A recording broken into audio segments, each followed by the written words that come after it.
Sige ka, ma'am. Ganito po. Siyempre, nag-aayos po ng bahay. Naghahalo lang. Eto lang naman sa gilid. Hindi naman nakapublic na ano yan. Titikitan. Dapat po magkaroon po kayo ng abiso. Dahil daw po saan, ma'am? Bakit po titikitan? Nakahubad daw po. Okay.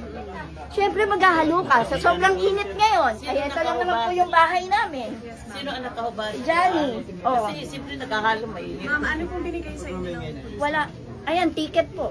Ano daw pong gagawin lang sa ticket? Ay, siyempre, babayaran namin yan doon sa munisipyo. Alam niyo naman kung magkano po. Hindi po namin alam kung wala nga pong abiso. Dapat po may abiso, di ba? First offense, second offense, third offense. Dapat may ganun O kaya may warning. Hindi po kagad ticket. Sa kanila, ticket agad Warning po dapat kaagad. So, ma'am, hindi niyo po alam na bawal ang nakaubad. Ganito po, bawal. Alam po namin. Okay. Excuse po Sige po. Alam po namin na bawal. Doon sa mga public na ganyan, katulad yan, nakikita ka. Ito lang naman ang bahay namin. Natural lang po. Natikitan pa. Okay. Oh. Dapat po ba yun? Dapat nagpapabisa sila. Bawal din sa mga iskinita nyo na maghubad. Alam po namin, bawal uminom. Bawal bawal yung mga Para lang curfew. hindi matikitan. Pero eto lang po yung bahay namin. Eto lang po. Di ang ibig pa sabihin, pag nandito ka na nakahubad, bawal na? Bawal na po ba yun?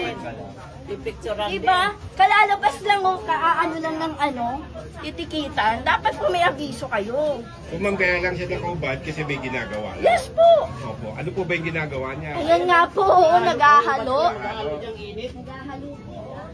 Ano gusto nyo? Mahimatay yung tao habang naghahalo? Sa sobrang init po, kailangan din po yun. Madalas po ba sila mag-ikot, ma'am, o ngayon lang Hindi nga ngayon lang. Ngayon lang sila nang bigla. Dapat may abiso kayo. Hindi yung bigla, hindi yung bigla kayong umaano. Natikitan papaliwanag ka pa. Ay natural. Karapatan nyo yun Karapatan natin yun. Hindi yung karapatan nila lang. Yes, ma'am. Oo, may otoridad kayo. May karapatan kayo magpabawal. Magbawal kayo, manghuli kayo. Pero sir, eto lang hindi pa po kitang-kita sa public, sa public. Ayan lang, nasa gilid lang. Eto lang po yung bahay namin. Diba? Karapatan po namin magbigay ng opinion. So, ang kailangan lang po namin dapat, abiso.